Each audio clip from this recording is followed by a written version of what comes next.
Hello there. Hope you're keeping well. I wanted to just take a few minutes of your time to introduce a conversation that I had recently with the philosopher Julie Reshe in Belfast in the Bullet Hotel. Julie Reshe is a philosopher who does a work called negative psychoanalysis, and she recently published this book called Negative Psychoanalysis and the Living Dead. And we were both keen to have a conversation exploring the similarities and differences between the work of parotheology and this work of radical negativity. There is a lot of intersection between our two respective vocations, and that's something that we both really wanted to explore. So we had a series of conversations, most of which weren't captured on camera. Often the best conversations are the ones that happen once you turn off the microphone.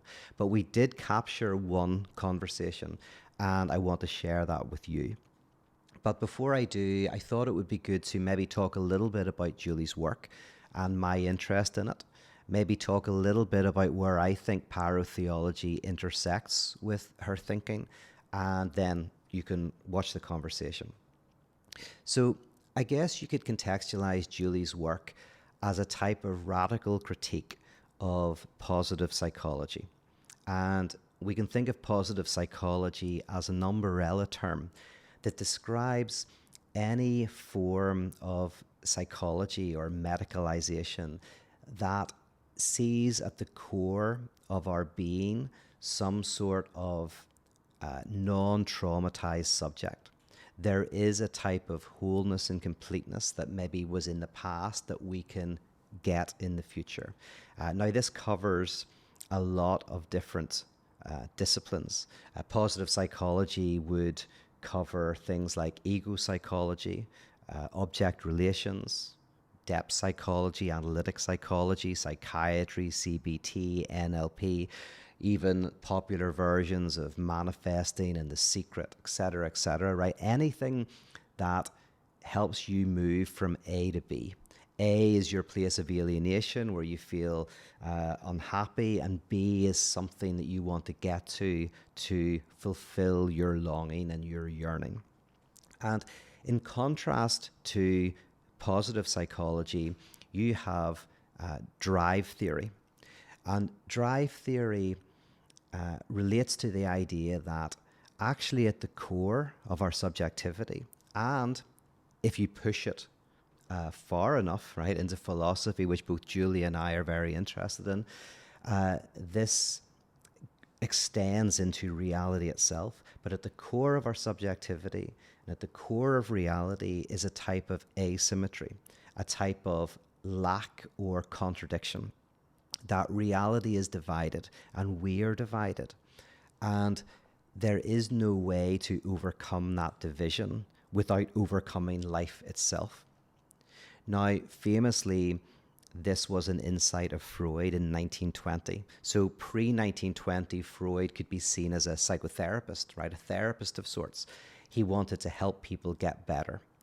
But in 1920, with the publication of Beyond the Pleasure Principle, this book articulates his discovery and his reflections on what is called death drive, a concept that has been enriched since, but that came to describe a dimension of ourselves that doesn't want to get better, that doesn't want to be healed, that enjoys our suffering.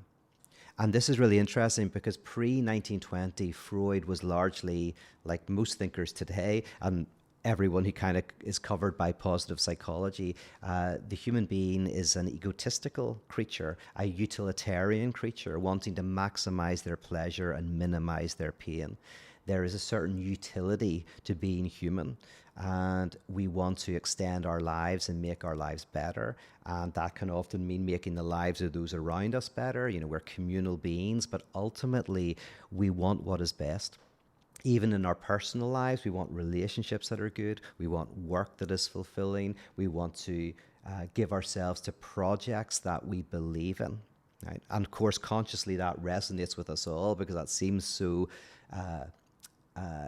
so commonsensically correct.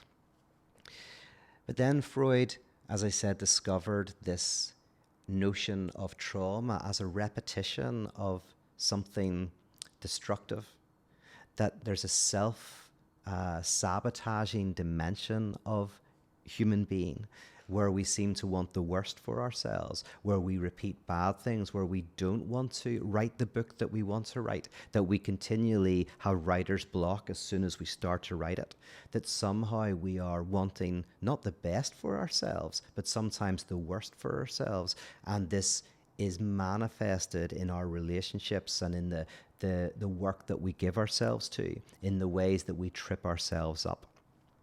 And after that, Freud enters what some people call the pessimist realist stage, where he starts to go, what does health look like when you take into consideration this dimension of the subject? And also, how do we think this dimension of the subject? One way of thinking about it actually is that this dimension is the core of what we mean by the unconscious. Because at the level of consciousness, we are utilitarian. At the level of consciousness, we do want the best for ourselves and other people. And the idea that there is some part of ourselves that doesn't want that doesn't really make sense. So we can never really bring this to consciousness. It's operating within us without ever being something we can directly grasp. So Freud's work post 1920 was, how do we take into consideration this death drive, this dimension of subjectivity?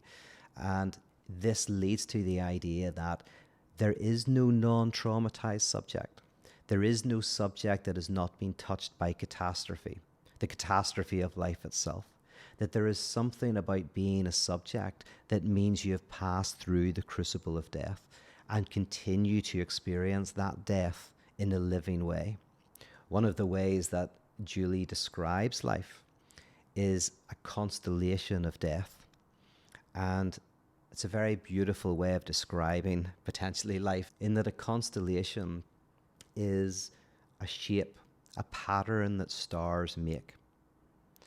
So in a way, death takes a form, takes a shape, and that shape is life. And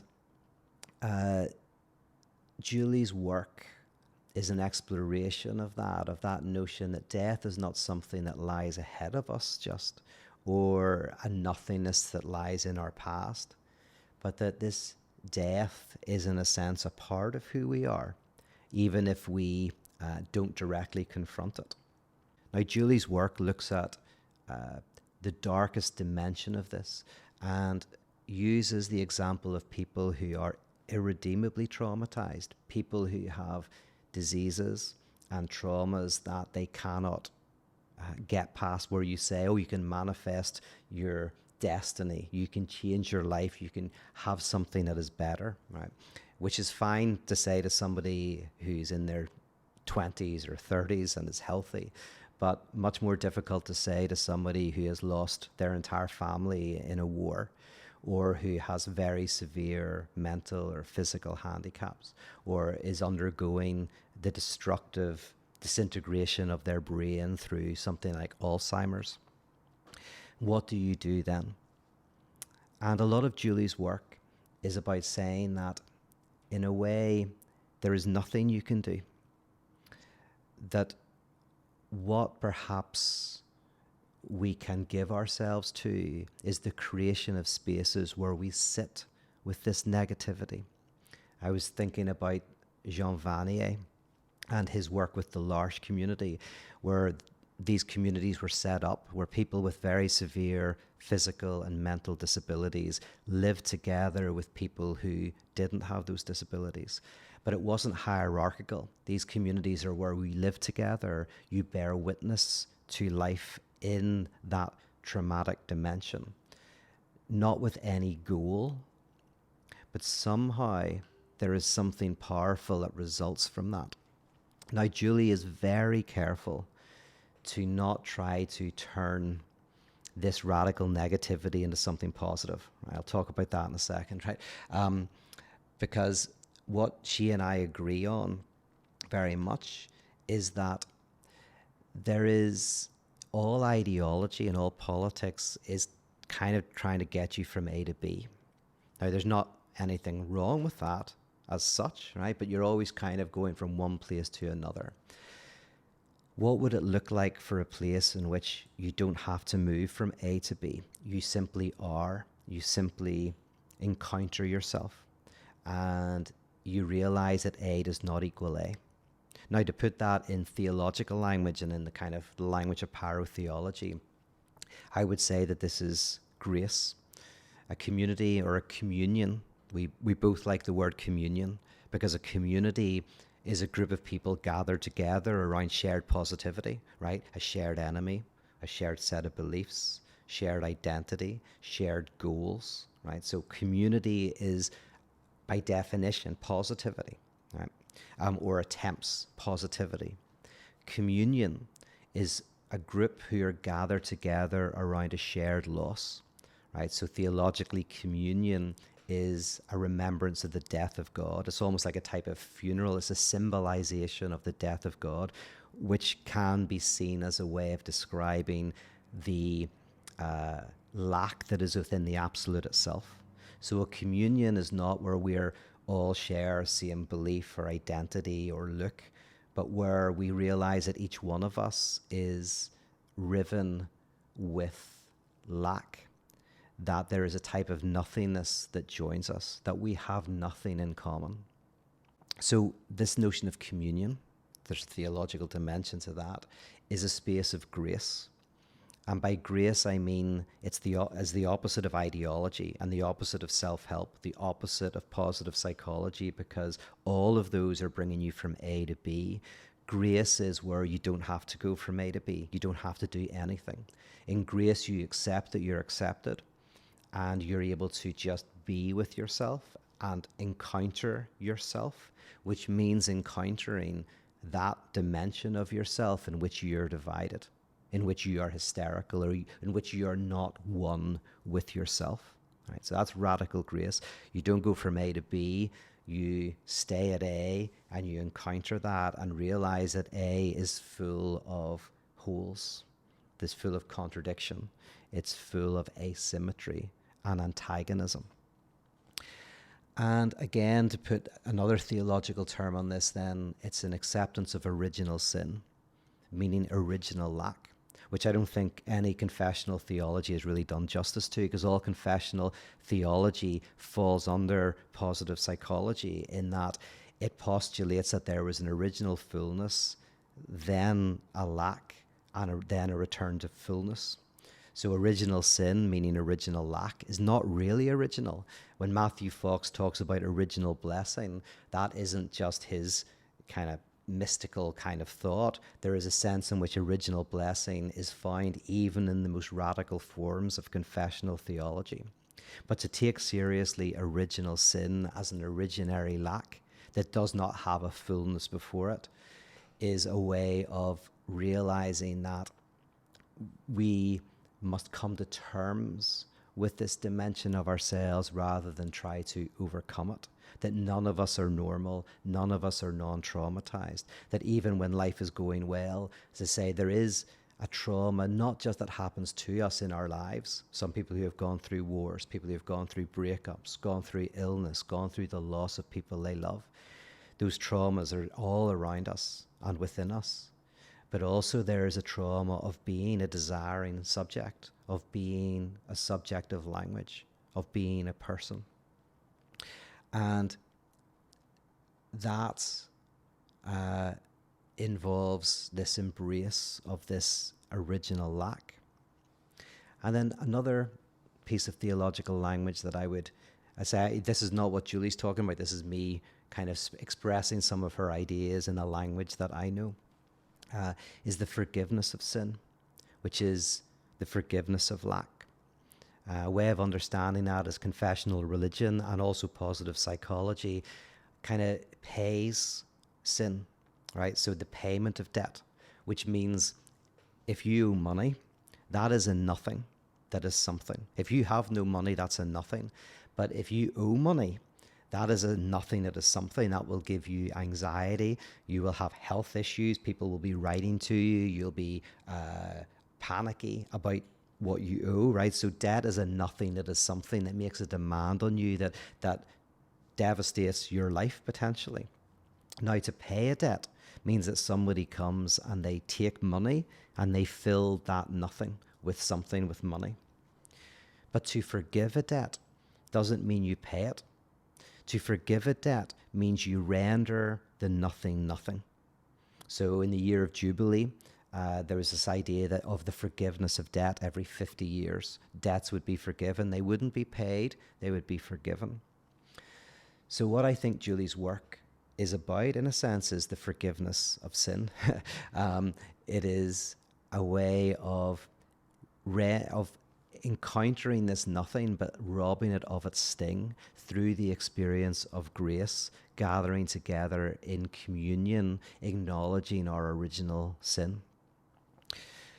I should say, however, that Julie might feel that I am positivizing the negative. Like, what she wants to do is hold this space without trying to render it economic at all, where you lose something to get something. So she is incredibly sensitive to not reducing negative psychoanalysis to some sort of positive ideological endeavor.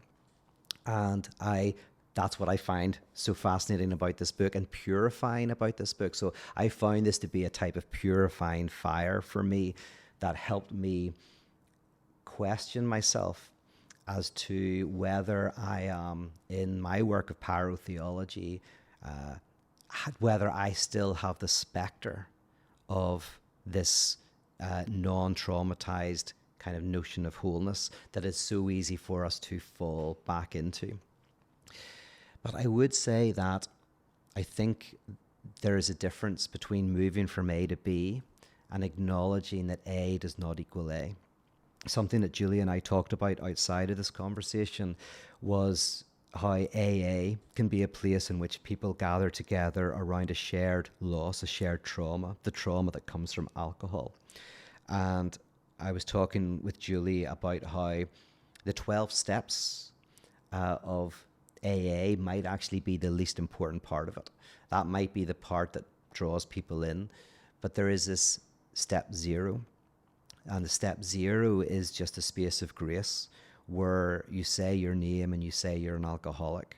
In other words, you find a way to say, I am a traumatized subject, and you acknowledge that in a circle of other traumatized subjects who are not trying to say, oh, I'm well and you can be well, who simply accept you're testifying, you're bearing witness to your trauma. And that step 0 is potentially the only step that really matters. And so there's something about AA that is touching on what we're talking about here with communion, except it's not about alcohol. It's about the trauma of being itself and acknowledging that trauma.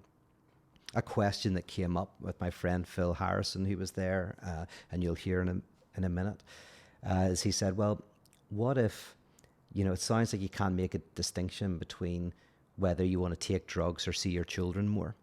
If everything is equally destructive and there's this negativity, how can you make a distinction between taking heroin or looking after your kids?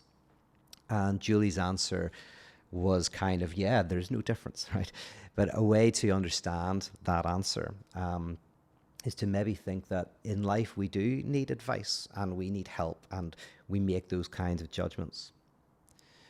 But what about having a space in our lives, a desert in the oasis of our lives, where we're not told what we should do or not do, but we're brought to a space in which we just confront ourselves in who we are. So if you are choosing to do drugs over seeing your kids more, in this space, you confront that in yourself and you confront what's going on in you, and you come to start looking at this dimension of yourself, and that potentially might have a transformative power when you leave that place. So one example is in Icon, which is the communion that I was part of many years ago. It was around the time where the Iraq War was happening, and there were people in ICON who wanted us to make a political statement about what we thought about the war. Now, a lot of the people in ICON, including myself, were part of protests about the Iraq War, and we were against that. But I argued at the time that ICON should not have any position on that. It's not political. Politics is important, and when you leave that space, we can discuss that and make decisions and have a position. But that the whole point of ICON was a space once a month, an hour, where you confront negativity. You connect how we are all joined by this lack without trying to work out what positive impact that has on your life or on society. That gets worked out once you leave that space. But there's a value in having that space where we encounter this dimension of ourselves. Now, Julie's work is, as I say, more focused, at least this book is more focused on people who are experiencing an absolute despair, where any type of kind of positive, you can do it message would feel like a dagger. And her work is about acknowledging that irredeemable suffering, that what she calls negative plasticity from the work of Catherine Malibu, where, say, the brain is irredeemably destroyed by a stroke, for example, that somehow there is simply a bearing witness to that, but there is also some truth that touches. And when we encounter someone who is experiencing that they are a truth teller. They tell us something about the deepest nature of ourselves. And one other thing that Julie does, and then we can have the conversation itself, is Julie holds psychoanalysis to account. Julie is critical even of Lacanian psychoanalysis, although she also uses some of those ideas. In particular, her work is based on the notion of death drive. So she takes this notion as the central notion of the psychoanalytic insight. And I agree with that. But she's very critical of even kind of proper psychoanalysis, that it can offer a type of ideological approach, a positive psychology. And I think that is true, but that is the transgression of psychoanalysis, that psychoanalysis proper, the analyst doesn't come in saying, I kind of know what you should do, and I know where this is going.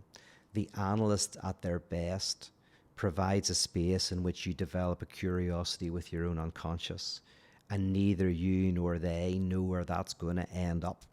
And that the analyst is not there to give advice about your love life, or to give advice about what you should do with your work, or whether you should break up with someone or not break up with someone. They avoid any type of advice, which will always be mired in the current culture and the values of that person, the values of society.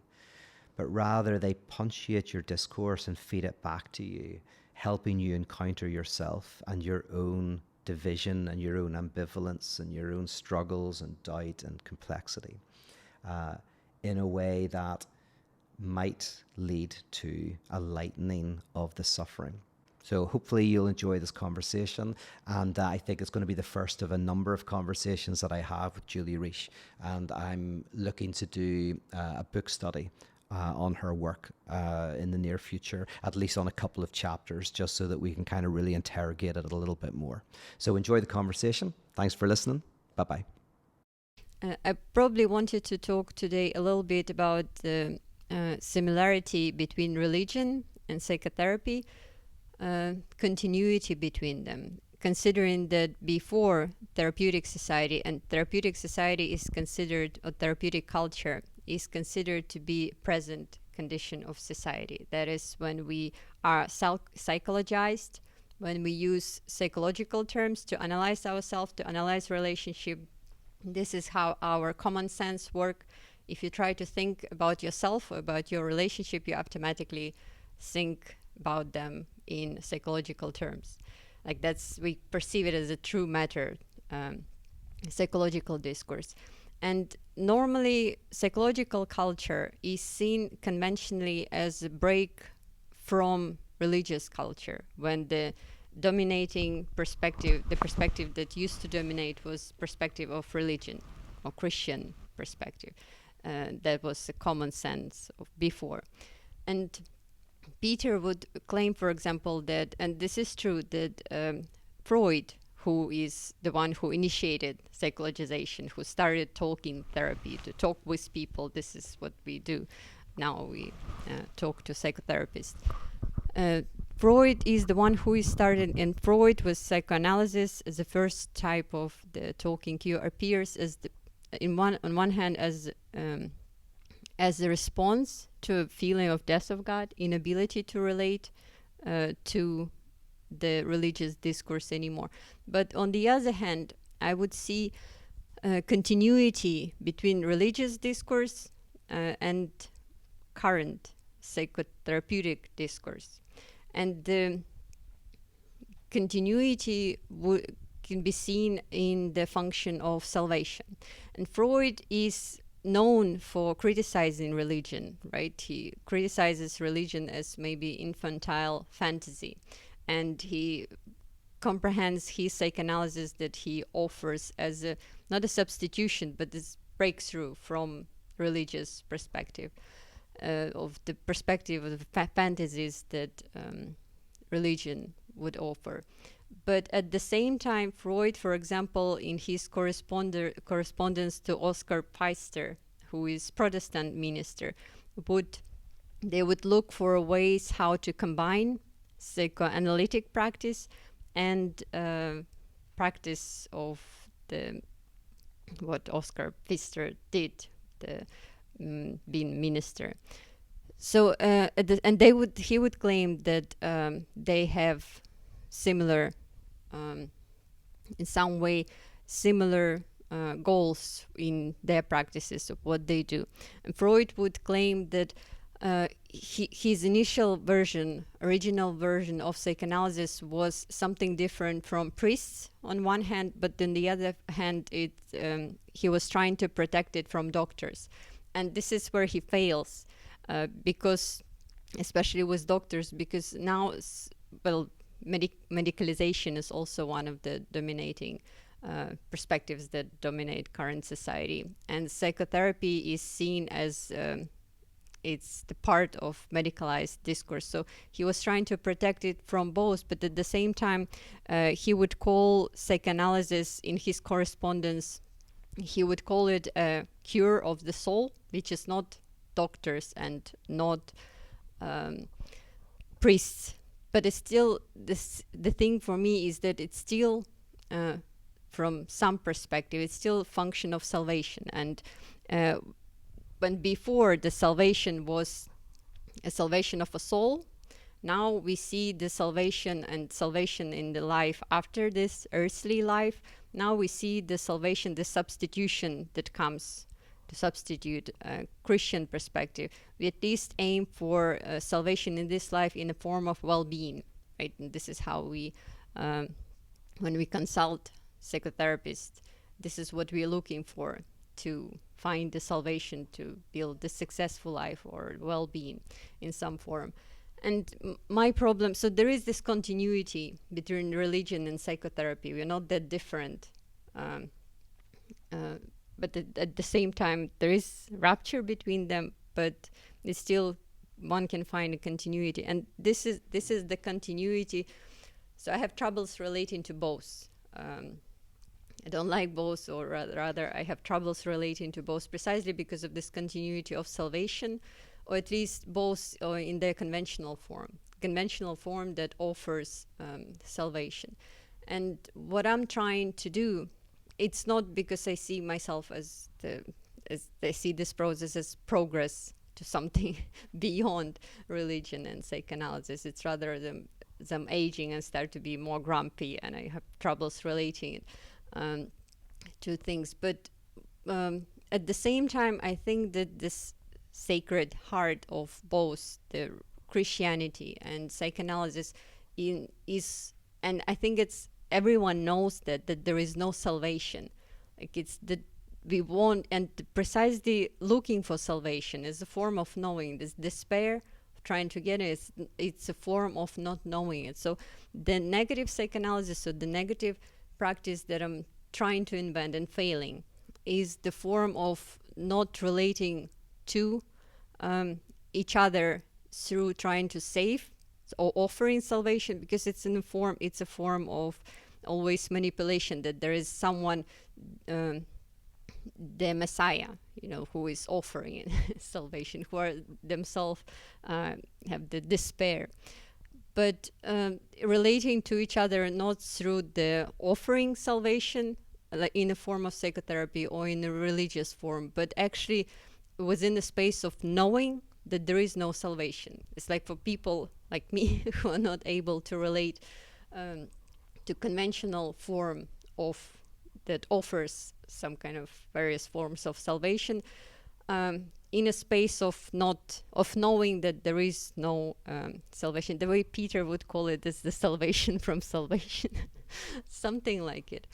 And the current things that I'm working on is self as interrelational, the idea of a self, it's against ego psychology, the idea of a self as not as interrelational, that never exists independently of other self. It's rather interconnection in between selves, and the idea of trauma as initiation instead of trauma as deviation.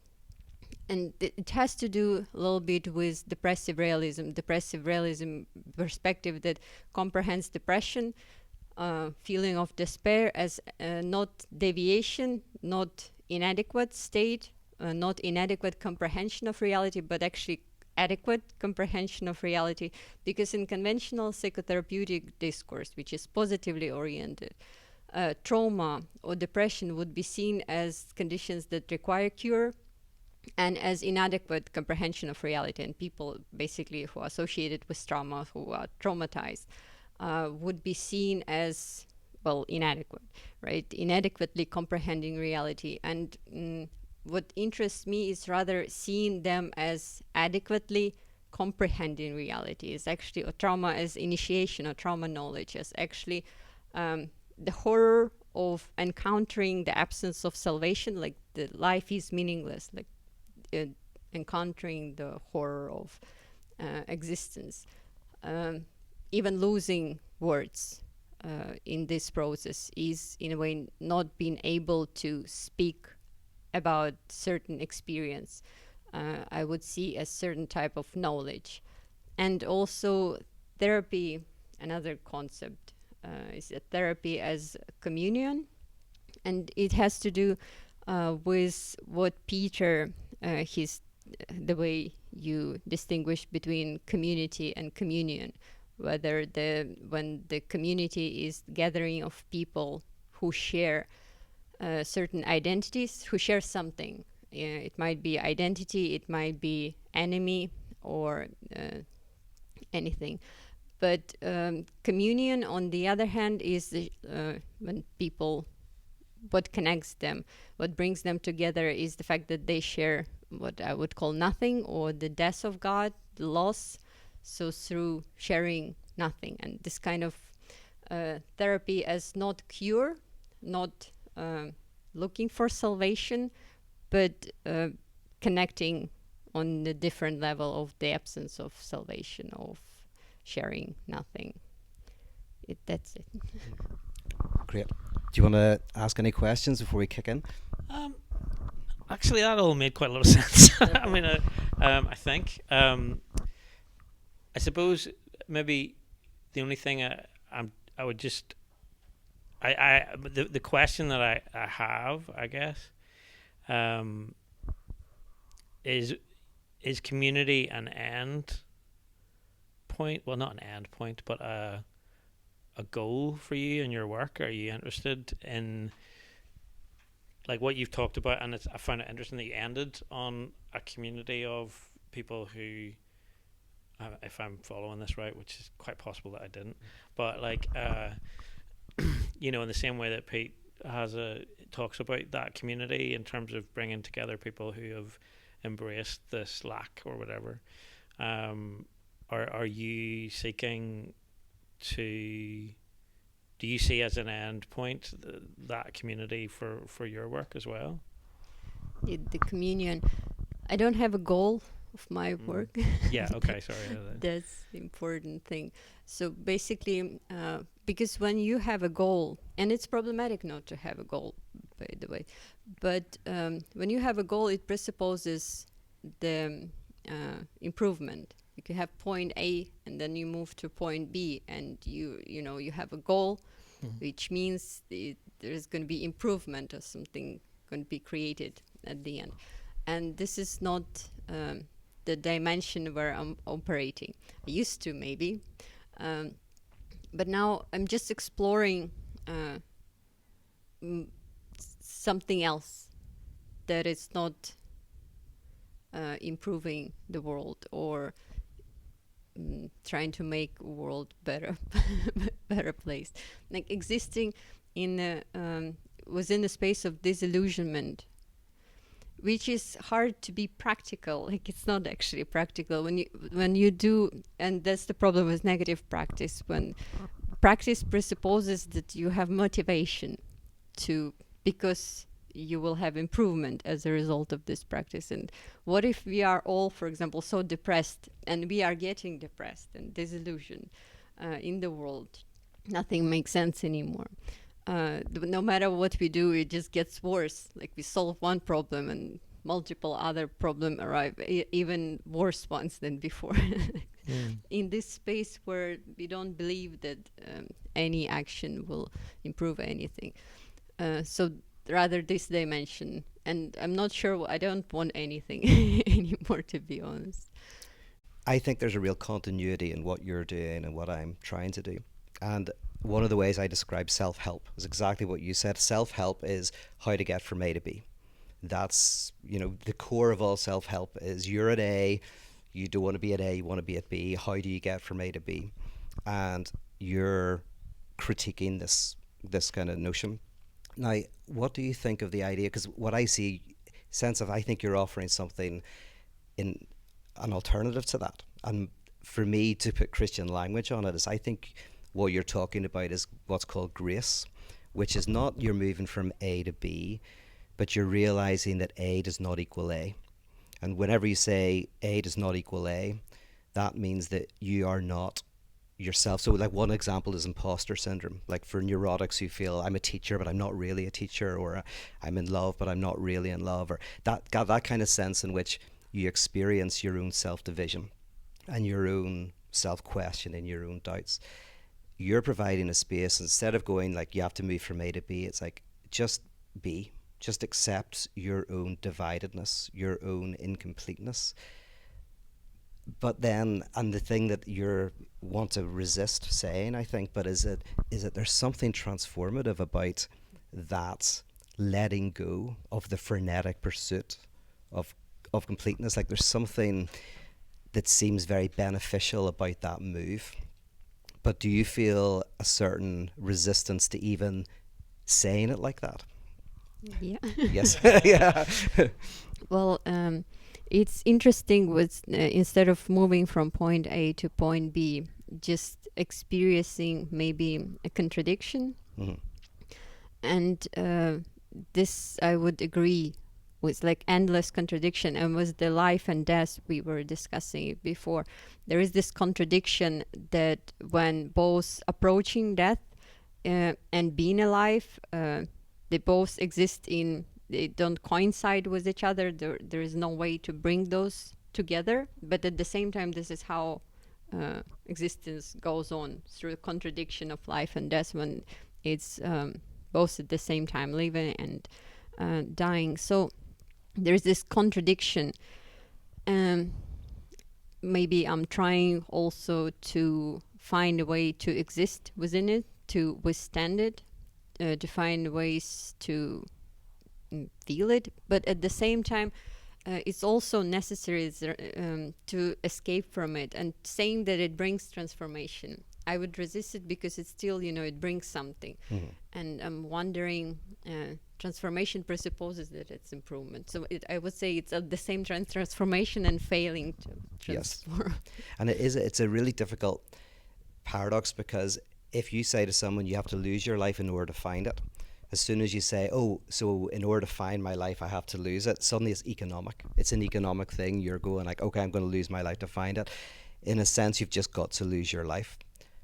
However, what do you say when you kind of like, this notion that potentially in making a space for this dimension of being actually does help to alleviate modern symptoms of depression, melancholy, or ADHD, or burnout, fatigue, all of the things that we're seeing that arise from a society of pure positivity. Be all that you can be, life hack, seize the day. The demand to enjoy, the super egoic demand to enjoy that we live in today, which breeds obviously fatigue and burnout. In one sense, by seeing through all of that as potentially, I want to say, could ease modern symptoms. But by saying that, I make it into a positive psychology. Yes. This partially what I coincide with is the critique, which is quite common now. Critique of positive psychology and this demand to enjoy, like the ideal of human being that psychotherapeutic society imposes, that the one human being supposed to be happy, not depressed, and this like proper healthy human being. And if you feel depressed, something is wrong with you, you're supposed to go into therapy. This is now criticized as positive psychology, and my problem with it, and I kind of coincide with it, because I don't claim that it's the deviated type of human being, the one who is suffering with depression. That's the stuff I'm interested in. But the reason why it would be criticized, how it justifies its criticism, is that it makes us even less happy, because if the depression is stigmatized, then if you're depressed, you feel even worse, because now on the top of that, like your moral failure, now on the top that you just depressed, plus there's something wrong with you, and makes your depression even worse. So it's still quite positive in this move, criticizing stigmatization of depression, because it makes us even more depressed. Like it's very hard to escape this logic that we are doing something not in order to escape depression, but for just no reason. Yes. I mean, I lived in LA for a lot of years, which is the mecca of the pursuit of happiness. Everyone is pursuing happiness. It's the mecca of the promise of wholeness and completeness. And the message of you can be free not to be happy, but you can be free from happiness is interesting, because if you think of a party where everyone's doing drugs and everyone's having a good time, but you can go into the bathroom and go, thank God, right, and take a breather and be a bit depressed and then go back into the party. But in LA, they're doing drugs in the bathroom, right? There's literally nowhere you can go to be unhappy. It's the oppressiveness of pure positivity. And so there's something, I do think there's a really good news in this freedom from happiness. But it does create all of these paradoxes.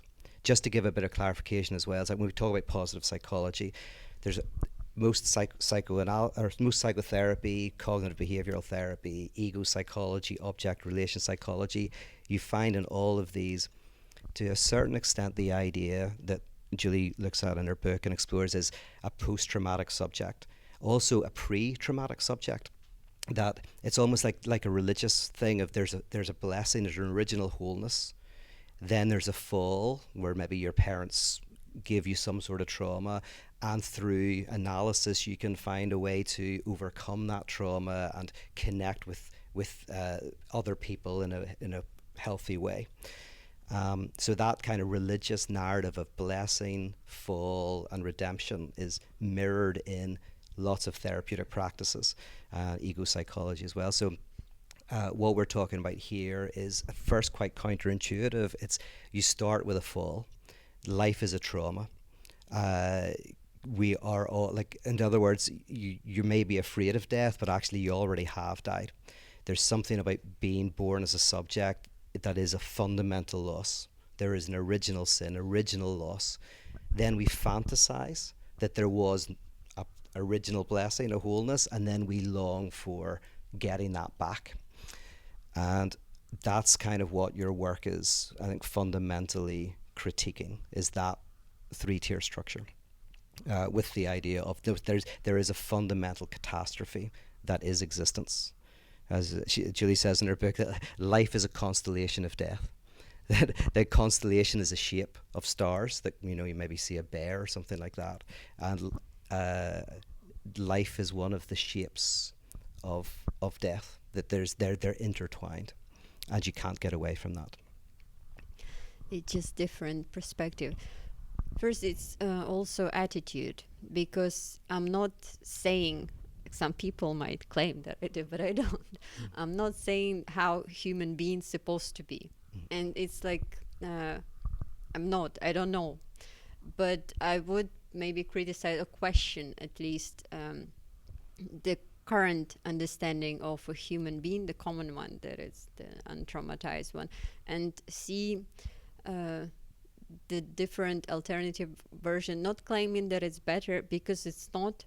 It's like, feels horrible with all this knowledge, but still it is an alternative to explore. And it's very interesting because, like, this dimension where someone is talking me about human being not knowing how they supposed to be, and not trying to fix anything, not knowing how to fix anything. Like, and I would claim that this is a voice of depression talking through words, or through failing to talk even.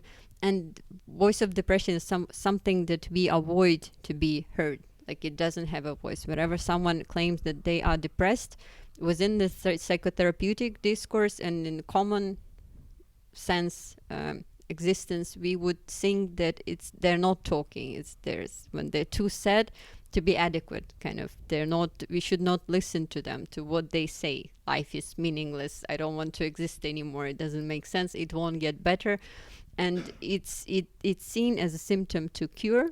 Like, it won't be heard automatically when you mention something too negative.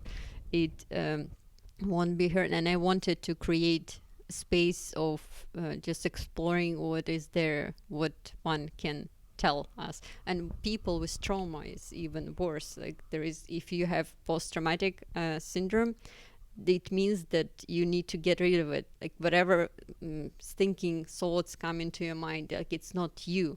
So it's super stigmatized. And it's interesting, what if it's not? What if the trauma of, for example, losing significant other, and what it tells you, you can go on. So what if it's true? Like, and this is the truth. I'm not saying that it is. I'm just exploring the opposite perspective that. Yeah. Stupid question time. Okay, so I suppose in order to try and maybe extrapolate this into a place where people can, what I'm hearing, I guess, and I would like to ask the question, is this even borderline right?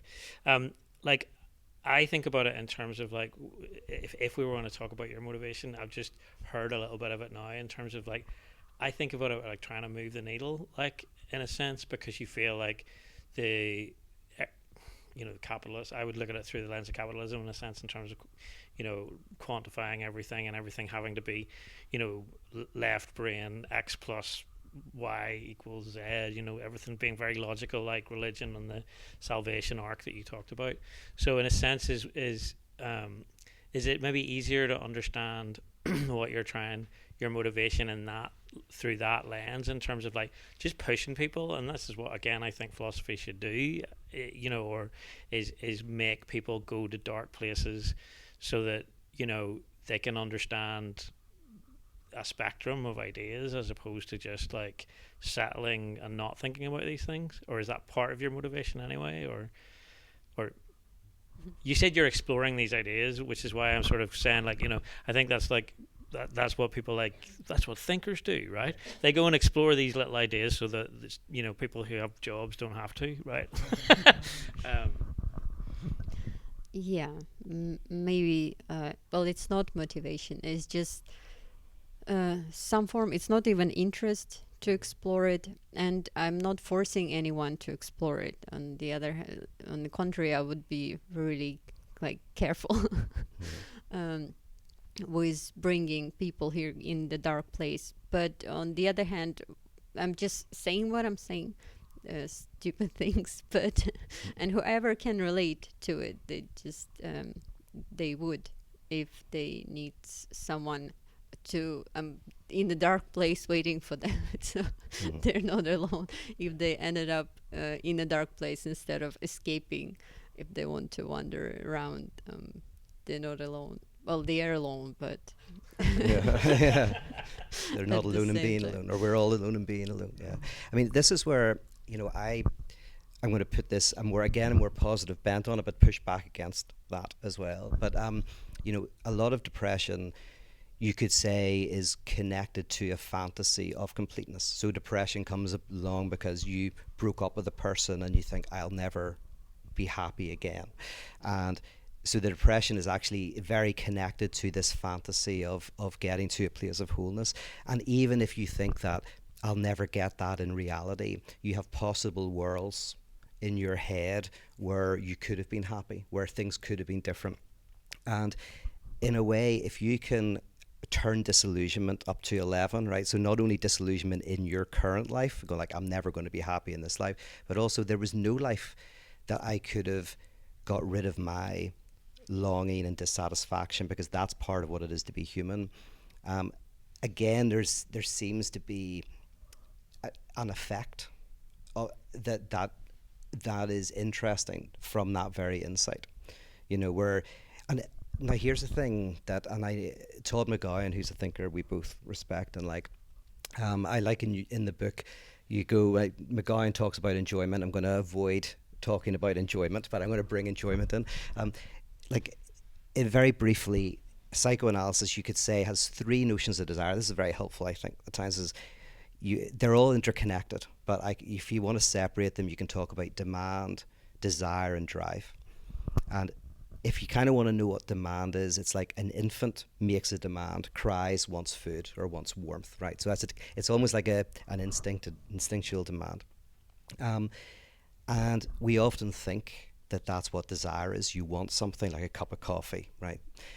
But that's demand. Desire is slightly different. Desire is connected not to an object, but to a lost object. It's connected to, you desire what you don't have, that when you get it, it loses its aura. It's connected to prohibition and possibility. So, for example, some people can only love if they're jealous, because the jealousy is, my partner is there, but they're somewhere else. Their mind is with somebody else. And they think they're jealous because they love, but they love because they're jealous. The jealousy is an impossibility that, generates desire. Or impossibility, you can only desire who's a person who is with somebody else. You always find yourself desiring someone who's married to somebody else or impossible to get. And if you get them, your desire no longer functions. So that's kind of how desire functions loosely. And then drive, one could say, is enjoyment of loss itself. So if demand is want of an object, and desire is want of a lost object, drive is want of loss. That's the gambler who actually is getting enjoyment from losing. They're not getting their enjoyment from winning. They're actually getting something from losing. Or where you repeat traumatic relationship styles. Now, I say all of this as a way of saying that it's not for me simply that we are incomplete, dissatisfied, that there's an inherent castration to existence. But I kind of want to push and go, and is that not where enjoyment is as well? But that there's something that's where enjoyment comes from, is that to be human is to somehow get something from this lack.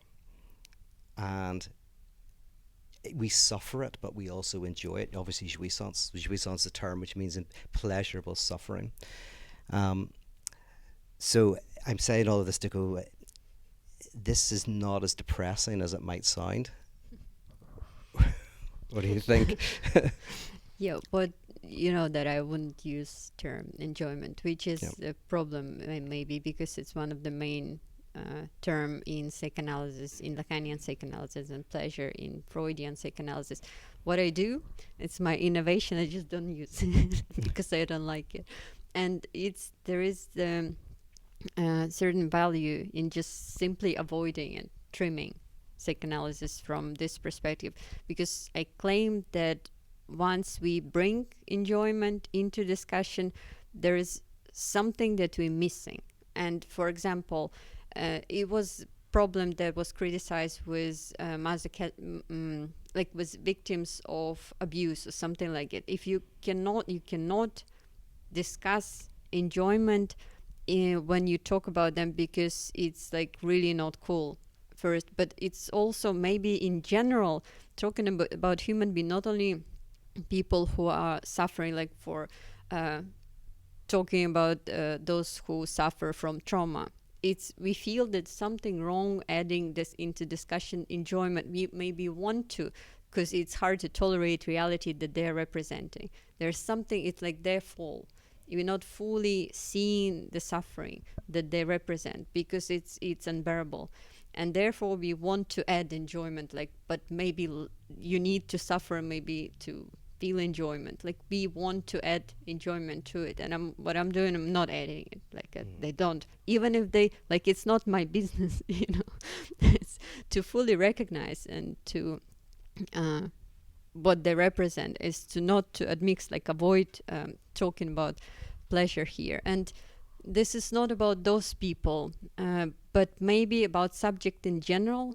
What I do, starting like completely getting rid of the discussion of enjoyment in relation to the subject, just assuming that it's pure suffering with some periods of rest that to just suffer. And this is the opposite perspective to positive perspective of conventional positive perspective, when we perceive life as, ideally happiness, enjoyment, and the deviation from it, the suffering would be deviation from it. So they're both obviously in life, the dialectics or something, but it just opposite to conventional perspective was the emphasis on that might even avoid suffering or seeing suffering as deviation. What if it's just assume that it's pure suffering, starting from the child who is not, and I don't think that, I'm trying not to comprehend the child infant as egoistic and demanding enjoyment. I think the child doesn't know itself. It's not egoistic because it's not separated. And I don't think we are ever separated, like we exist in a boundary between in between selves.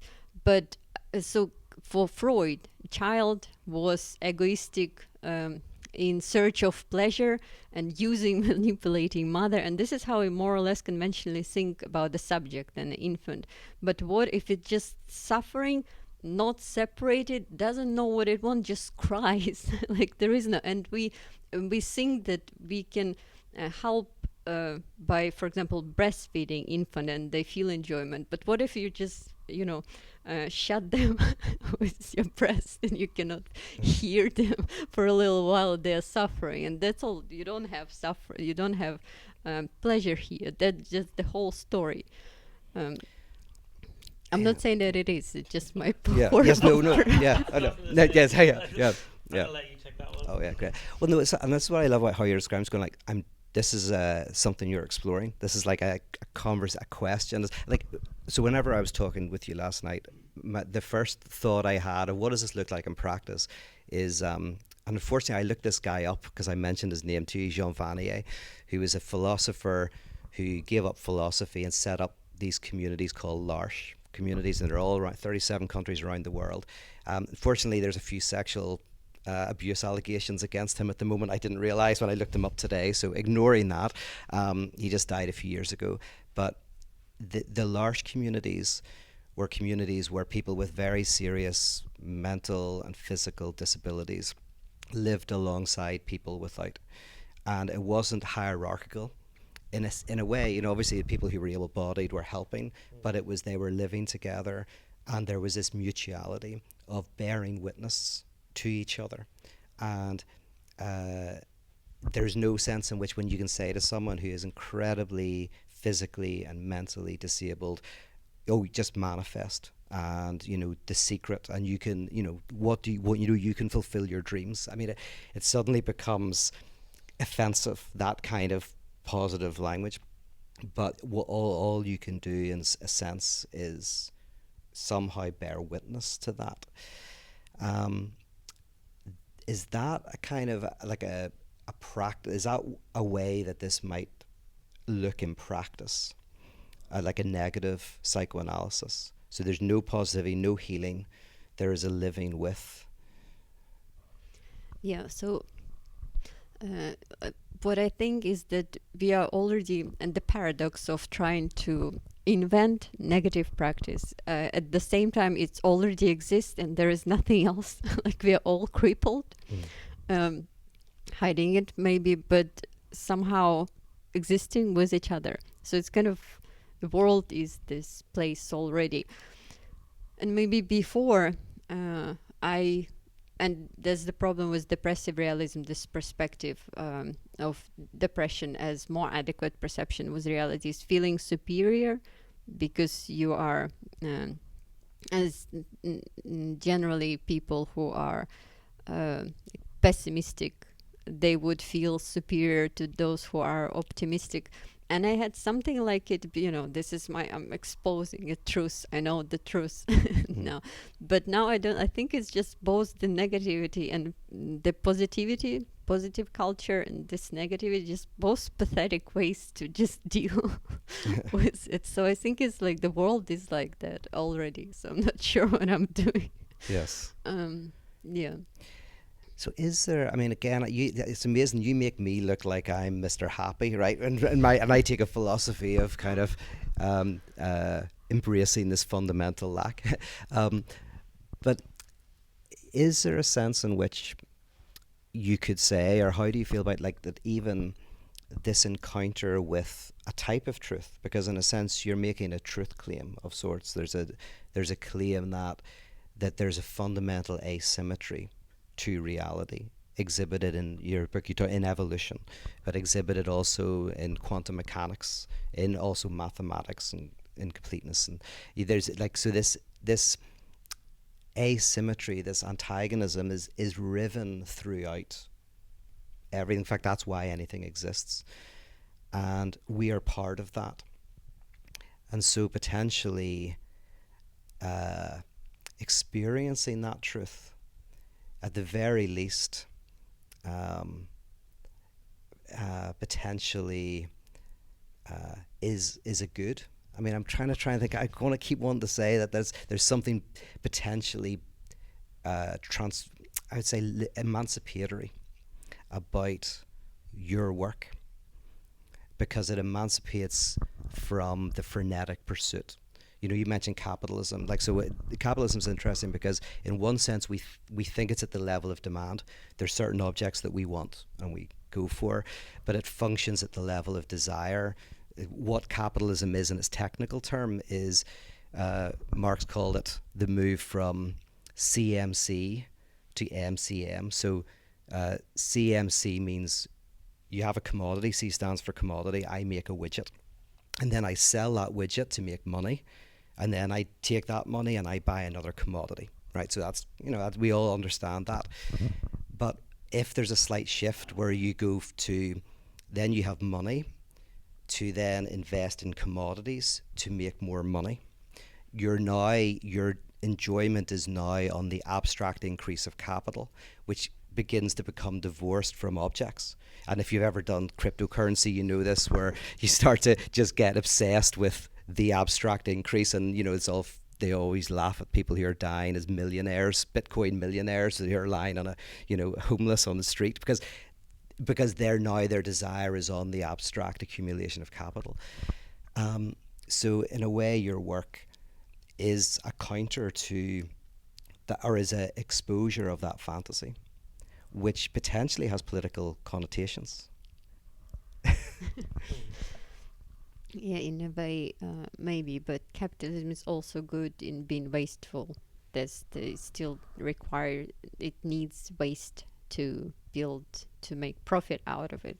So the core of capitalism is the opposite of capitalism, and it's problematic about it. And this is the very political, as you know, political discourse is a problem for me, because, and I'm wondering if the language of not improvement even fits if it's political, if you can say anything negative within the space of political, because all the political projects are about improvement, like from point A to point B, where society is better.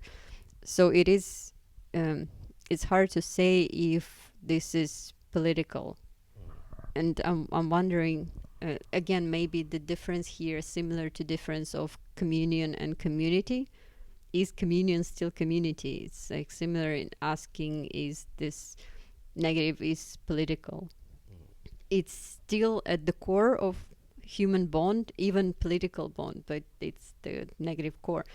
But how it manifests itself, it's like losing this core in form of capitalism, for example. Yeah. And just to clarify that distinction, because which we came to separately, interestingly, I've enjoyed this distinction between community and communion. So community you can think of as a group that comes together through something shared, a shared belief, a shared set of practices, shared identities, shared enemy, shared goals. And I was looking for a term that described something different to that, but a social bond. And so communion I really like, because a communion is technically a meal around a shared loss, the death of God. So technically in Christianity, the Eucharistic moment is there's the death of God, and you have this meal in remembrance, a wake, a kind of funeral for the death of the absolute. So communion is a group of people who are gathered together, not by shared identity, shared goals, shared positivity, but around a shared nothingness, that what we all share, in some ways, some people in a very extreme, different way, but we all, at our core, share nothing. We all have nothing in common. And that's the difference in a communion and a communion. And the AA, for me, is a kind of almost an example of that, in the sense of AA is not about identities, it's about you share a similar trauma. Now, it's a trauma around alcohol, but you're there because of the shared trauma. And in the 12-step programs, the first step is step 0, which is really grace, where technically in AA, you just accept who you are. You say your name. My name is Peter. I'm an alcoholic. You don't have to change. You don't have to do anything. You just, in a sense, admit the trauma that you are in a community of other people who have also got that trauma. But for me, that step 0 is the fundamentally transformative step. But I love what you do, which is go like, yeah, but as soon as you start giving people hope, you kind of, there's something lost. So I'm struggling. Your book, I said this to you, like one of the things your book did for me, it was such a, it challenged me to go, have I made an economics out of the kind of system parotheology? Because economics were, yeah. yeah, making money out of it. No, not enough. But in economics, we're going like, yes, you can kind of like just accept that there is trauma, that there is a type of lack. But if you do that, then everything's going to be better. And by doing that, you actually prevent the transformation. But you don't even want to say there is a transformation.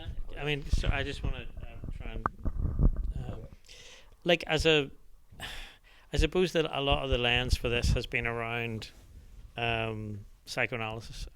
Oh God, Peter's left, and now I feel like I'm completely out of my depth. Okay, I suppose I just kind of, a lot of it I'm listening to and I'm going, okay. I'm bringing my own experience to it, I suppose, in a sense. It's like what you talk about is kind of not. I find it quite hard to relate to on a personal level because I'm quite a happy person, right? And I suppose in a sense I know that's what you're going to say. But I guess the point being, I can absolutely see how, the work would be really important for people at a different, stage of life or in a different situation. It's also important for people like me to realize how lucky, I often sort of think about, like, even if I was to get hit by a truck tomorrow, I've had more happiness in the life that I've had than probably most people in the world. Like, there's so much trauma, so much, pain, so much everything in the world, and I've not had my fair share at all, So, in a sense, maybe that's coming, maybe, but like, I'm just trying to think about, like, you know, what would you say your work would? How does that? What would you want to say to me? I guess is like what you want to say to people in my situation who think, yeah, that's fine, but I actually don't feel like that. Am I kidding myself? I would just avoid you normally. Okay. All right. Sorry. all try to That's why. Yeah. But secretly, I would think about you that, following Kierkegaard, this perception of happiness as despair. It's not that you don't know that you're desperate, that you feel you have, this is the form of despair, but like perceiving happiness in a different way as a, well, for me, form of despair, but still, it's not, it's like seeing, being a shelter.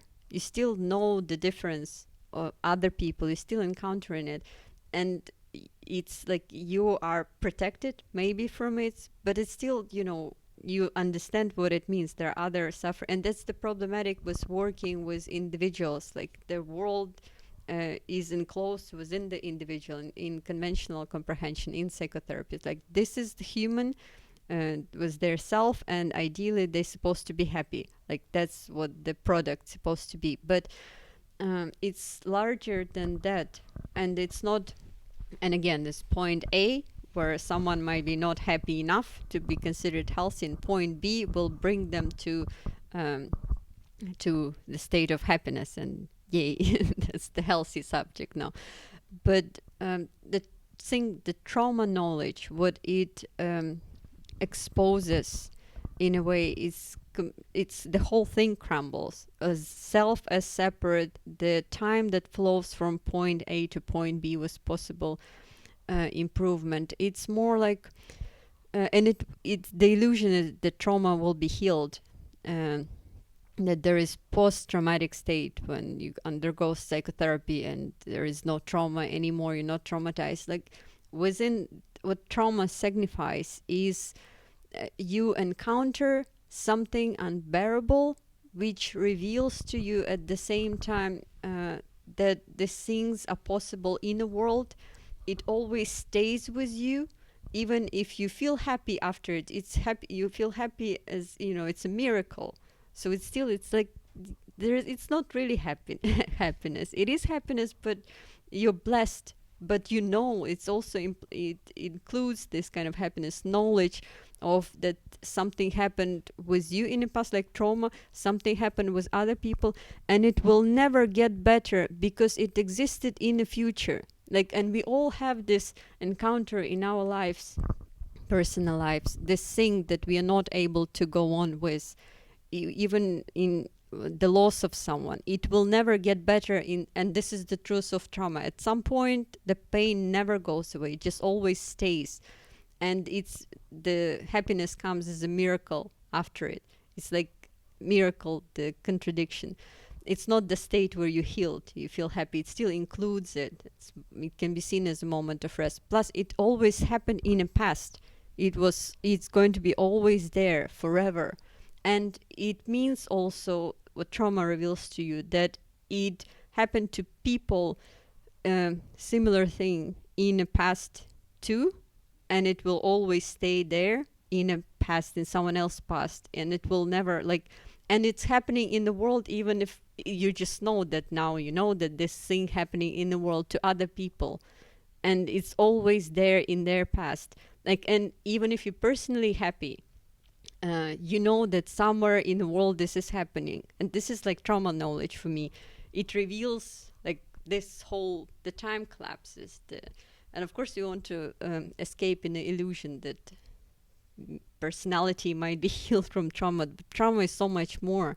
It's like the opening up the world. So Yeah, I mean, look, I suppose I'm thinking about what you're talking about. Like, Northern Irish people know better than most about trauma. You know, we're a traumatized society essentially. You know, because we've had a conflict, and which Pete and I grew up with. You know, so I suppose in a sense, a lot of that happiness comes from what I perceive to be my happiness comes from the fact that that's over. You know what I mean? So the fact that there's been this kind of really horrendous conflict that we've lived through, and it affected most, a lot of people in this country a lot worse than me, but it was still, I didn't think it was affecting me when it was affecting me, and it was actually only afterwards that I realized how shit it had been when that sort of circumstance is removed. So in a sense, like, that's a lot of what I consider to be my positiveness, if you want to say that, comes from having been through that trauma, if you like. I don't know, that's just a thought rather than a question, I suppose. But And how are we doing time wise? Is it? No idea. Yep. I didn't think you could bring it. Yeah. There you go. 'Cause So that's perfect. we're good for opening up for I would questions. say, yeah. Can I do one more comment? Yeah, I could do this all night, but I do want to open up and Yeah. hear from you guys and online. Okay, my throw out on this is, I feel like I should define trauma, but that might be that might take us down a route. I'll say one thing about trauma very, very quickly, and see what you think about this definition, the psychoanalytic definition. But in a way, the first thought Freud had about trauma is, in a way, a kind of a short circuiting of something happens to you that you cannot symbolize. That some abuse, for example, that the child can't put into any symbolic form, and is you're overwhelmed and saturated. But then from this, those called seduction theory, but after that and into Lacan, you have this notion that the very core of trauma is actually the question of what does the other want. That very early on, the infant encounters the desire of others, the parental desire, and there's the presence and absence of the caregiver. So the mother, for example, comes and goes, and the child has to come to terms with this presence and absence. But then there's a more fundamental present absence, which is the presence of the other's desire, which is an absence going, what does the other desire? Why do they desire me? Or what do they desire? The child starts to look at what the parent desires. Their gaze alights on the desire of their parents. And this question, what does the other want from me, is something that you can say one carries, and it's where the source of a lot of pleasure comes from, and a lot of fear as well. What does the other want from me? That's where I kind of like start to go. That's where the subject starts to experience this lack. It's the lack of the other's desire. So Freud had an example of this woman who, she went to therapy. She was in a shop, and she thought the guys were laughing at her in the shop, the shopkeepers, and she found this very disturbing. And through analysis, she came up that when she was very young, the shopkeeper touched her and was smiling in a very kind of like leering kind of way. And when she was 14 years old and she thought that these people were laughing at her in the shop, there was a sense in which it was a reliving of this early experience of what does the other want from me. These people are laughing, they've got something, what is it they want? And so the trauma of the adulthood was a reflection of this trauma of what does the other want from me, and that can never be answered because the other doesn't know what they want. None of us kind of know what we want. There's a certain kind of unknowing, so we're all marked always by a fundamental unknowing and an impossibility of answering that question. And I don't know why I was saying that. Oh yeah, but you might want to comment on that, and then I'll say this, is that for me, and this is the religious dimension. So what I'm trying to do is drive theory in religion, and Todd McGowan is doing drive theory in politics. You're doing drive theory in terms of negative psychoanalysis. And what I'm trying to do is that in religion, all religions, you're alienated from God, or the absolute, or truth, whether it's real or an illusion. There is something that you have to, a veil of illusion you have to pierce to see reality, or some, actual event that has to take place to get you back into wholeness with God. So there's an alienation between you and the absolute. In this notion of a radical reading of Christianity, the idea is that you're not just alienated from God, God is alienated from God. My God, why have you forsaken me? Is this notion that there is a divide or a gap or a trauma within the heart of God. God is traumatized. So it's not just you're a traumatized subject, but God isn't. God is an hysteric. God is a traumatized subject. And God isn't just the absolute. All reality is traumatized. All reality is riven with conflict. That move from saying I am alienated from reality to the idea that reality is alienated from itself, and then symbolically embracing that through music, through liturgy, through spoken word. Kind of like, for me, that does something. What do you think? I'll leave you that, and then we'll open it up.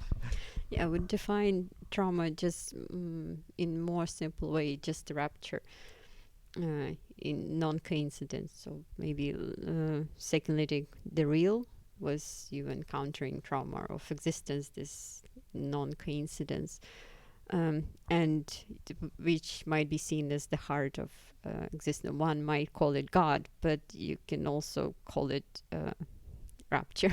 Yeah. Right. So encountering the horror of existence, and horror precisely is when your expectations are not met, or incongruity in a way. And the thing is talking about embracing it, that it does something, but at the same time, and this is the paradox of maybe what I'm trying to do, maybe what you're trying to do, establishing practice that would embrace it, work not on the level of escaping it, but embracing it. But at the same time, it's meaningless, because that's what we do anyways. It's a super wasteful act to try to establish this kind of community, because this is the only type of community. People, we do it anyways.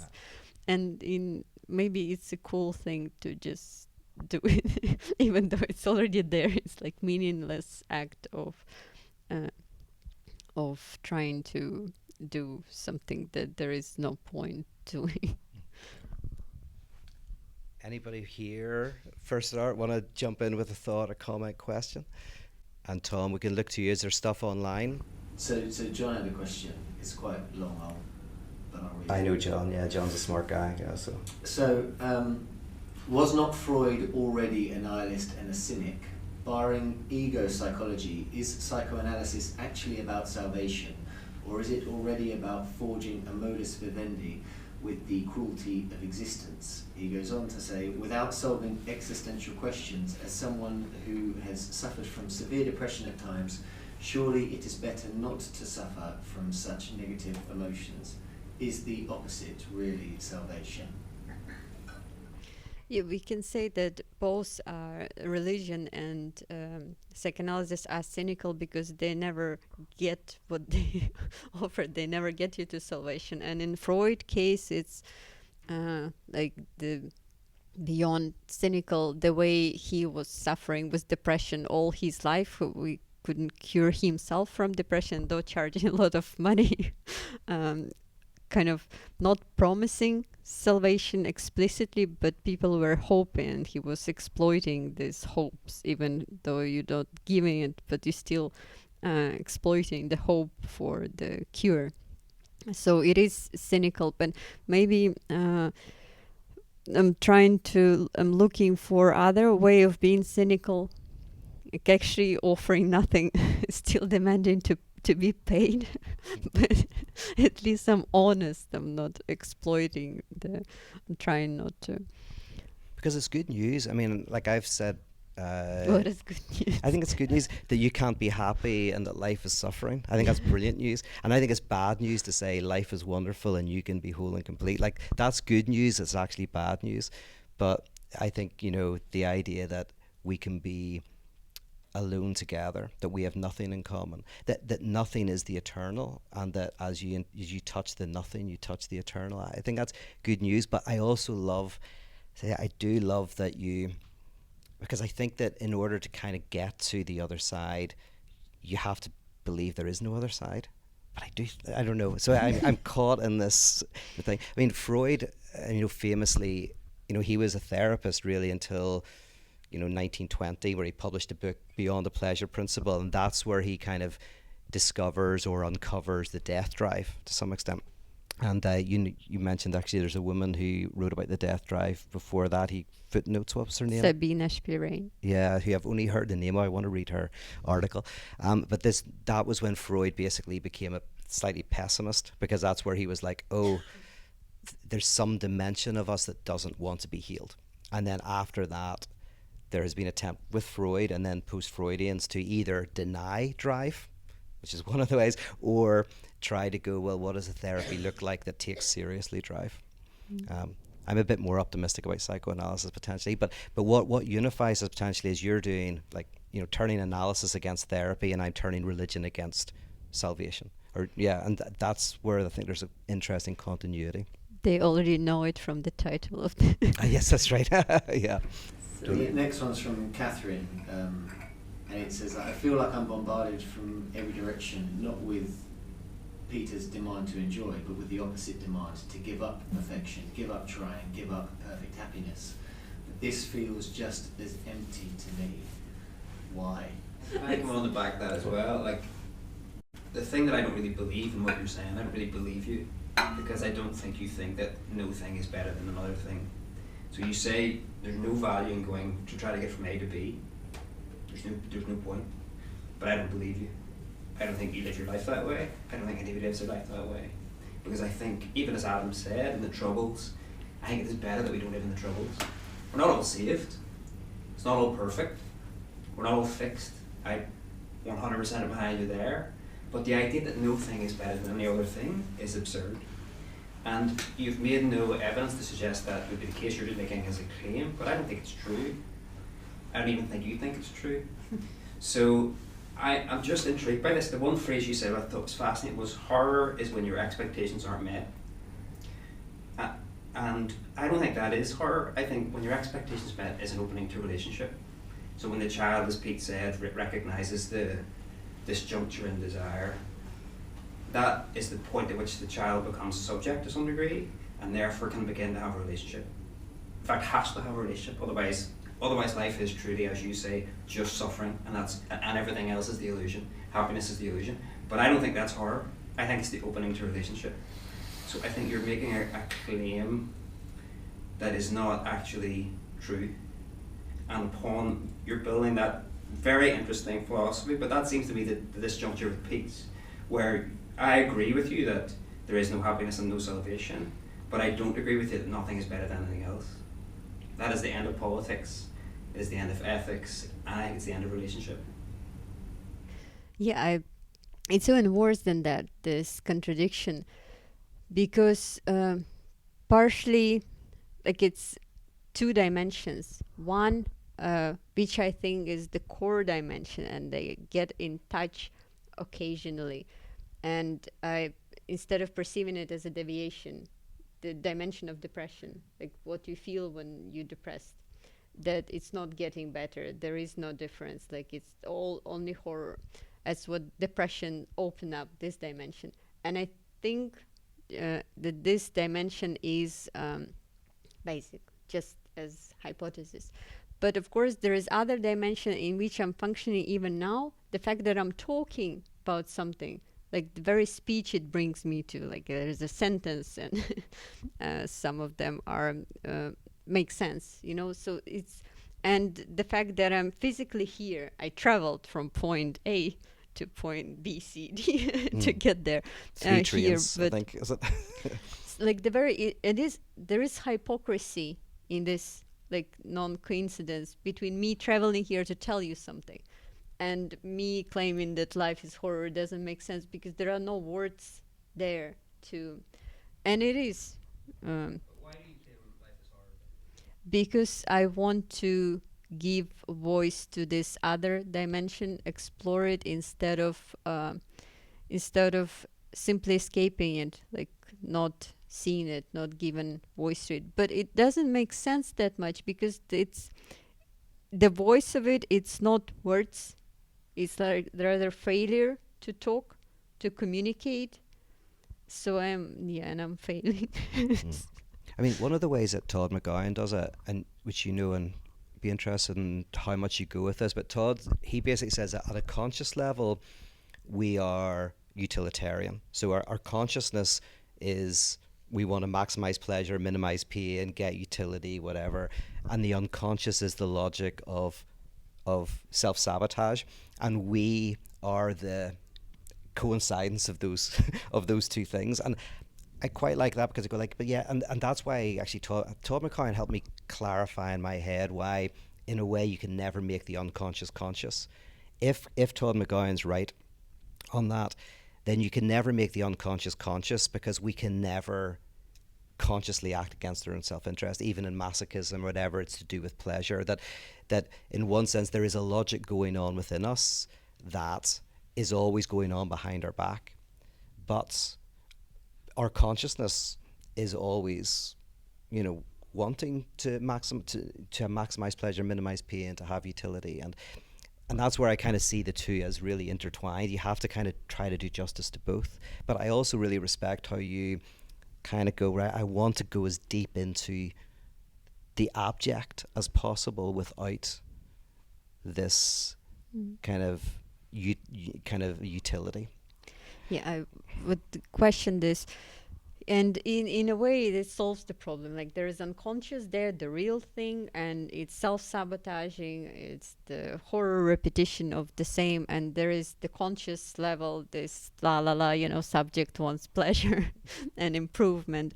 And the level we exist on, and we don't have actually access to unconscious that we are driven by. But I would even question this, because I would question the conscious subject of the pleasure, that we are utilitarian on a conscious level, because I think it's also a matter of interpretation. I would try to see conscious subject as not utilitarian. And there is the way to do it through talking about love, or anything like act of kindness.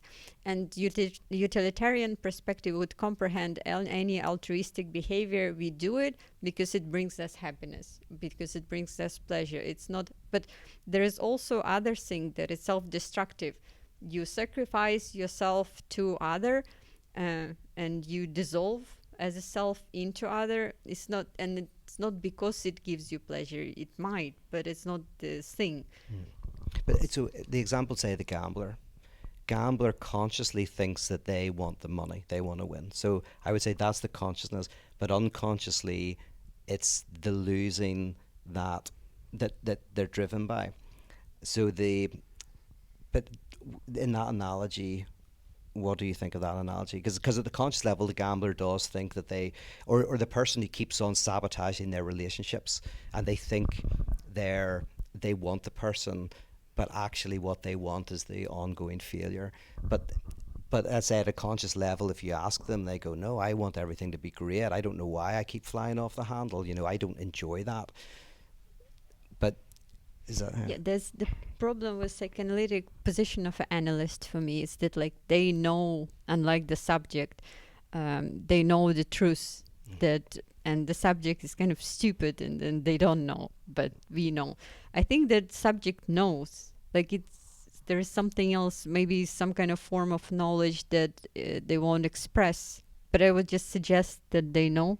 Yeah, that I like that. Analyst is not smart to know, but it's... And I agree with that. And Lacan says the analyst is the subject supposed to know. So actually, the analyst is not the expert and should not think of themselves as the expert, but the analysand thinks they're the expert, and the fantasy that the analyst is the expert allows a certain access to the unknown knowledge that you're describing. But I agree, like any forms of therapy where the analyst is the subject that does know. Yeah, I think there's real problems with that. Yeah. Yes, so I would question the position of an analyst and of a psychotherapist as a position of expert, of someone who knows, which means to bring salvation. There is a technique to save someone. But it's problematic also the analysis, the way it's supposed to be subject, the analyst who doesn't know and doesn't provide a salvation, it's still kind of knowing that you don't have to know. Yes, and it's also that there is that, and there's also a pretense, like in the work that I do, there is a sense in which you kind of want to be the last guru. I talk about is that you're the one who exposes there is no guru, but in order to do that, the person projects onto you. So maybe onto me as I have the answers, and then gradually I disillusion them. Not only that I don't have the answers, but that there is a fundamental question at the heart of everything. But to get to that point, it almost feels like, and I think this is where you would resist this, but is that fantasy that the analyst knows is the anchor that allows then ultimately the disillusionment to happen. And I think you almost you're going too fast. That's it's sad, is it? And that's that's like for example the psychotic subject who or the perverse subject who already knows that, like, so the neurotic has to come to a disillusionment, but they have to go through the death of God. If the death of God has already if they haven't gone through it, that's not transformative. But just in case, maybe there are those who know it already, kind of already there, and that's the non-dupe there. Like the psychotic already knows that a police officer is just a person. Like the neurotic thinks that they're a police officer. The psychotic looks at a police officer and just sees a person. They're not duped, and that's why they err. Because they've already had the insight too quickly. No, So I think we're all turning into this kind of.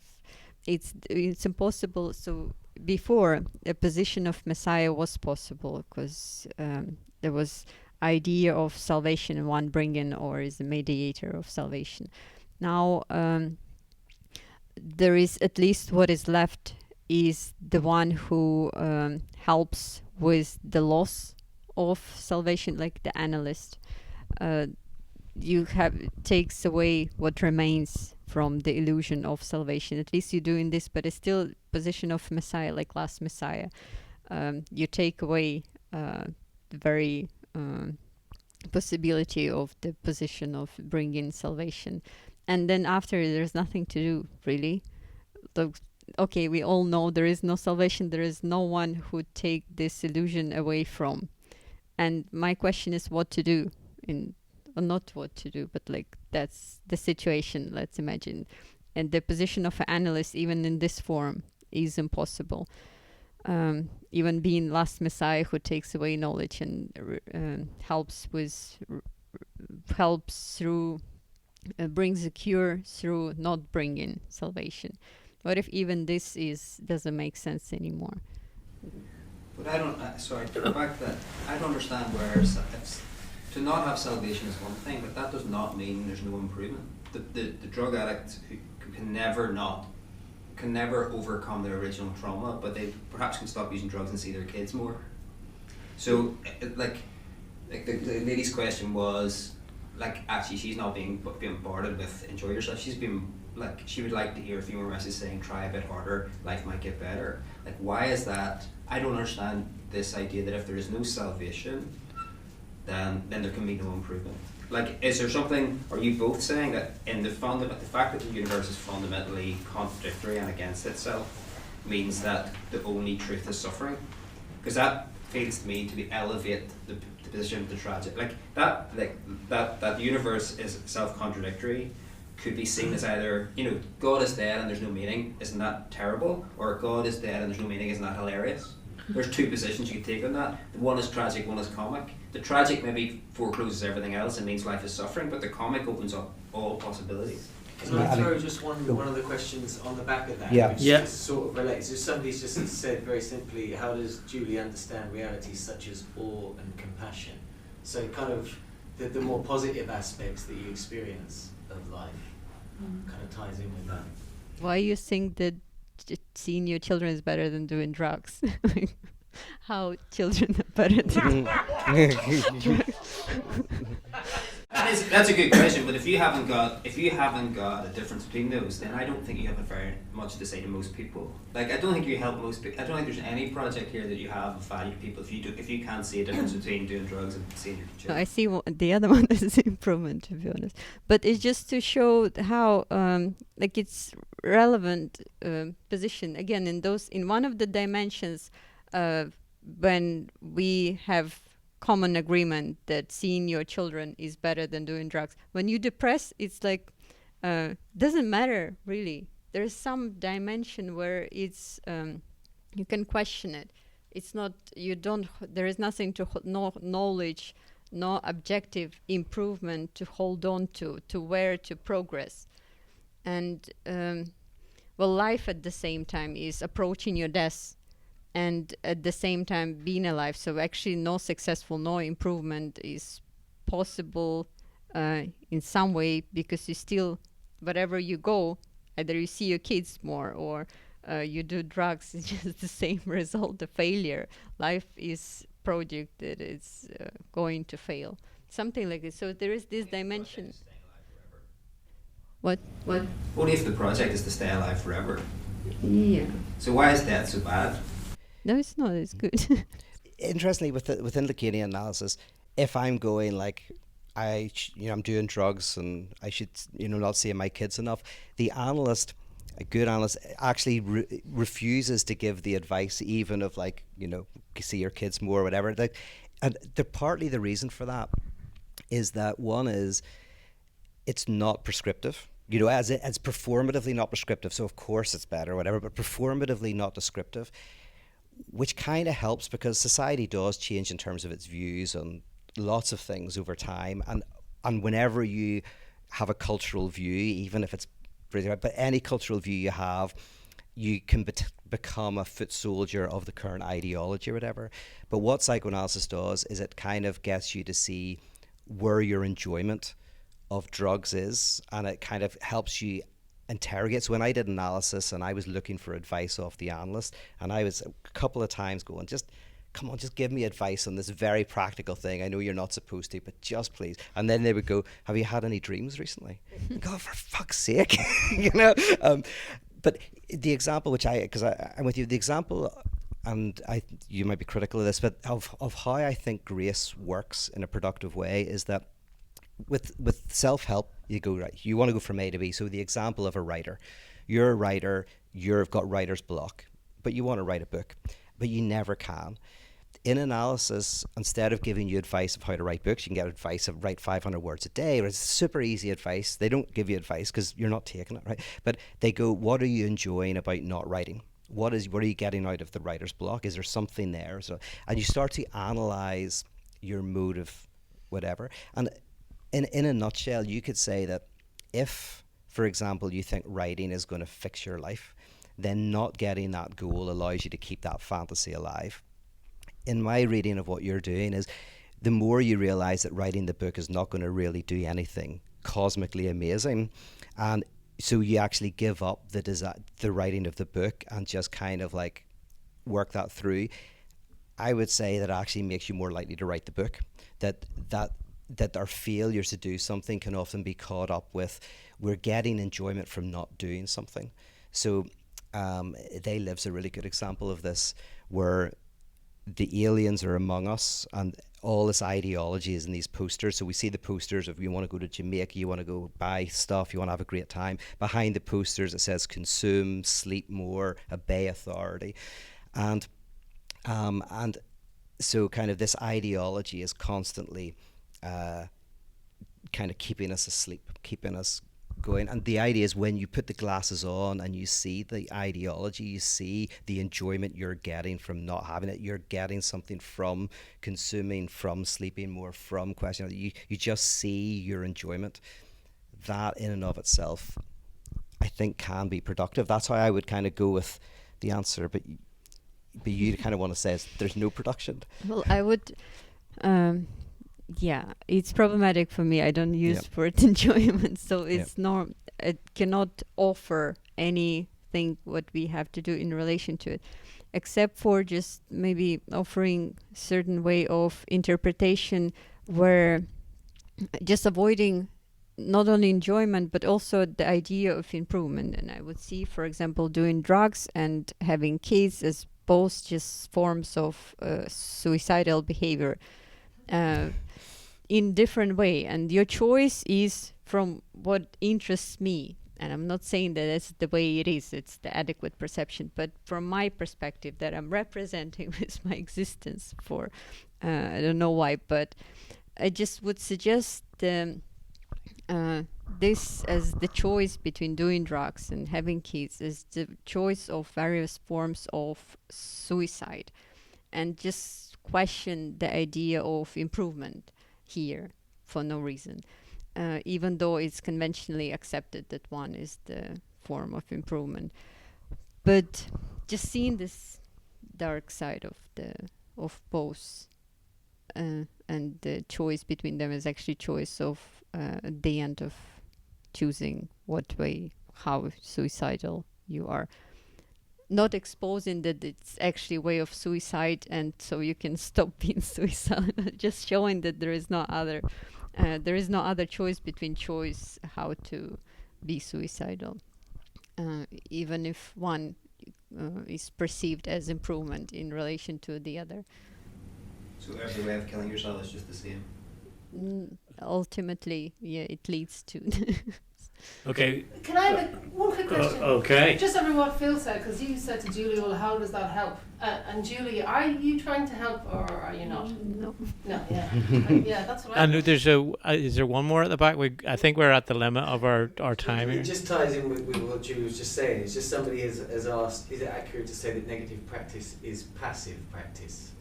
So essentially you're just existing. Because I think what you're bringing is the morality of things, you know. The difference. Politics, I suppose. Well, yeah. Mm. There's kind of like the where your moral compass lies with these things. But is then negative psychoanalysis just a passive existence where you don't push against anything? The thing I would disagree with, in my look, like something passive, because it has to do with giving up more than doing something. But passive, the very word is too active. Like it's how it's supposed to be, or like I know how it's supposed to be, and I'm thinking that this is a better way. It is passive, and I want it to be that way. Unlike, the active one, which is people trying to do something. It might appear it's not about. I don't know what is it really, and I wouldn't insist on non-knowing the way it is, and maybe passive in relation to world that tries to be active and aims at improving things. It might seem passive, and it might passive in a way of being quiet, maybe to shut up, and listen in this way, to not to try to improve anything or get anywhere. Just So what do you do with positive things like awe and compassion and the more positive elements of life? Your personal experience of just those, love, for example, whatever, the nice things. So for me, compassion is the most negative thing. The suicidal, you sacrifice yourself and you way of committing suicide, like anything else, including kids and drugs. So I would see it as a negative thing, and just masking itself as positive. But the true heart, we're not enjoying it. It's just the secondary illusion enjoyment. This is how we justify doing this. Because the core of it is embarrassing. That is, we're not enjoying it. That's enjoyment is secondary. For me, the core of the empathy and love is destructive, suicidal. Which is where I think the enjoyment is. I go with this, but I go that's the enjoyment of love. Is its suicidal dimension? I love Julie talks about the mother and child. and how the child is, that's a fundamentally abusive type of relationship, in the sense of your kids take, and often when they're teenagers think that even the way you breathe is annoying, and the way you take space is horrific, and there's something, but I just want to keep going, like, and that's what's enjoyable about it.